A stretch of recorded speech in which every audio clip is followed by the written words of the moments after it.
Eduardo Galeano.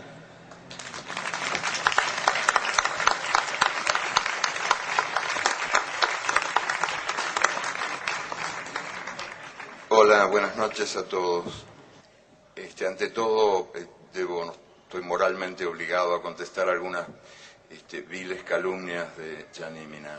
En primer lugar, Las Venas Abiertas no fue escrita hace 40 años, 30 y un poquito. Y en segundo lugar, eso de que yo soy irónico y sarcástico no corresponde a la realidad. Yo simplemente cuento las cosas que veo, las cosas que escucho.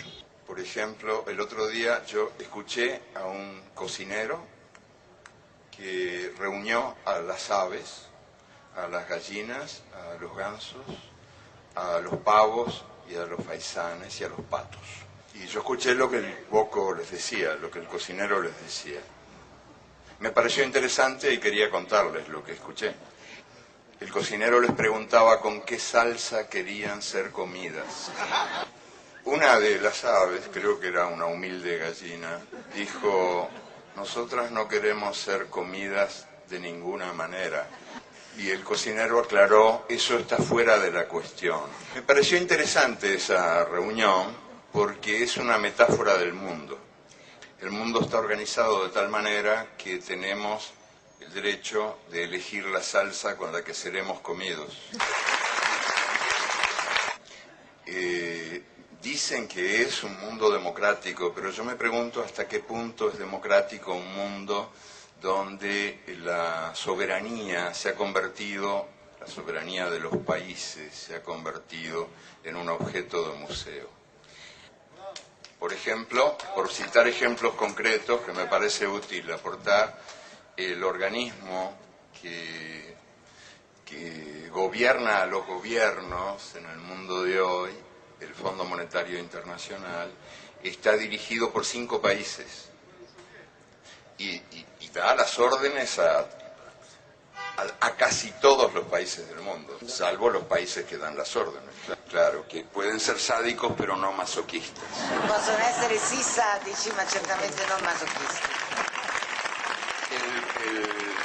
El Banco Mundial es más democrático y hay que reconocerlo y dejar constancia aquí de esa gran diferencia. El Fondo Monetario está dirigido por 5 países y el Banco Mundial por 8. Después tenemos la Organización Mundial de Comercio, en cuyos estatutos se establece que las decisiones se tomarán por voto democrático. Nunca se votó en la Organización Mundial de Comercio. Nell'Organizzazione Mondiale del Commercio Nunca. non si è mai votato. Ni una sola vez. Se utiliza el principio stalinista de la aclamación. Las resoluciones se toman por aclamación. Votó el organismo anterior, que se llamaba GATT, votó una vez. No fue una buena experiencia, no se repitió. Nunca se repitió. Entonces, ¿podemos hablar de un mundo democráticamente organizado cuando el mundo depende de 3 organismos no democráticos que toman las decisiones en lugar de la humanidad?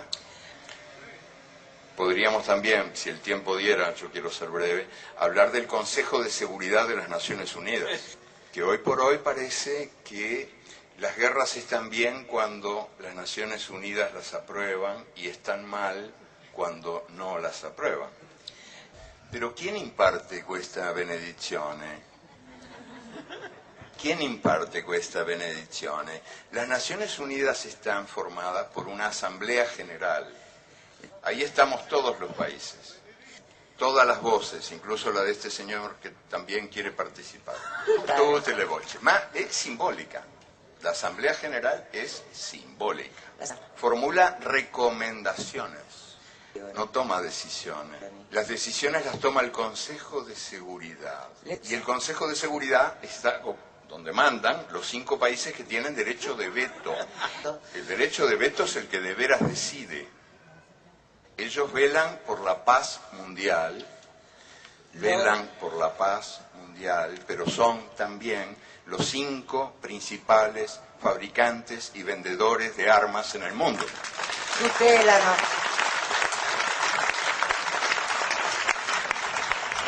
Claro, Estados Unidos, Inglaterra, Francia, Rusia y China. Los 5 principales fabricantes de armas en el mundo son los que tienen a su cargo nuestra paz. Así nos va. Claro, o sea, hacen el negocio de la guerra, pero venden la paz también. ¿Dónde? ¿Cómo? A través, soprattutto, sobre todo, de los grandes medios de comunicación, que reproduce el sistema de poder en el mundo y que toman examen de democracia a cada país. Son grandes medios de comunicación que confunden la libertad de expresión con la libertad de presión y que han sido definidos con mano maestra por algún anónimo que en un muro escribió: nos mean y los diarios dicen llueve. El caso más claro, más escandaloso de manipulación de la opinión pública mundial es hoy por hoy el caso de Venezuela. En el teatro, en el gran teatro del bien y del mal, hay una distribución de funciones entre los ángeles y los demonios. Y Hugo Chávez es uno de los principales demonios. Es un dictador desde el punto de vista de las fábricas de la opinión pública mundial. Hugo Chávez es un dictador, es un extraño dictador, sin embargo. Ganó 8 elecciones en 5 años y ahora, recientemente, en el referéndum, fue el primer presidente en la historia de la humanidad que puso su cargo a disposición de la gente. Y ganó 6-4, 60% contra 40%, en unas elecciones a las que yo asistí como observador. Y puedo dar testimonio de que fueron elecciones transparentes, donde por primera vez se logró evitar que votaran los muertos, que en Venezuela tenían la mala costumbre de votar, que es una mala hábitud, una negativa hábitud, ¿no? Y también se logró evitar que cada persona votara varias veces, por el mal de Parkinson, que mucha gente ponía muchas veces votos en las urnas, ¿no? La misma persona. Entonces Venezuela es un país extraño donde ocurre esto y al mismo tiempo uno asiste a las denuncias por la falta de libertad de expresión. Uno enciende la televisión y en la pantalla de la televisión hay un señor que dice: aquí no hay libertad de expresión. Y uno enciende la radio y en la radio hay una voz que clama: aquí no hay libertad de expresión. Y uno abre el diario y hay un título enorme que dice en el diario: aquí no hay libertad de expresión. Hubo un solo medio de comunicación clausurado en Venezuela en los últimos 5 años, el Canal 8 de televisión. El Canale 8 de la televisión. Pero no fue clausurado por Chávez, sino por estos demócratas que tomaron el poder a través de un golpe de Estado durante 48 horas. Y en esas 48 horas cerraron todo. Cerraron le 48 horas hanno chiuso tutto. Cerraron la Asamblea General, anularon la Constitución. O sea, extraña dictadura y extraños demócratas, ¿no? Sí. Sí, yo creo que hay ahí un divorcio ejemplar.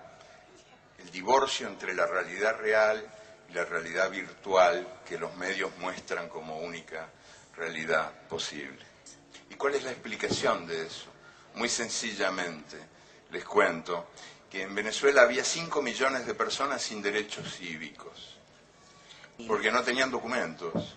Y los hijos no podían ir a las escuelas porque no tenían partida de nacimiento. Eso es lo que Chávez está cambiando, porque en pleno paraíso petrolero, en lo que se llama la Venezuela saudí, había 1,5 millones de analfabetos, que ahora se están alfabetizando.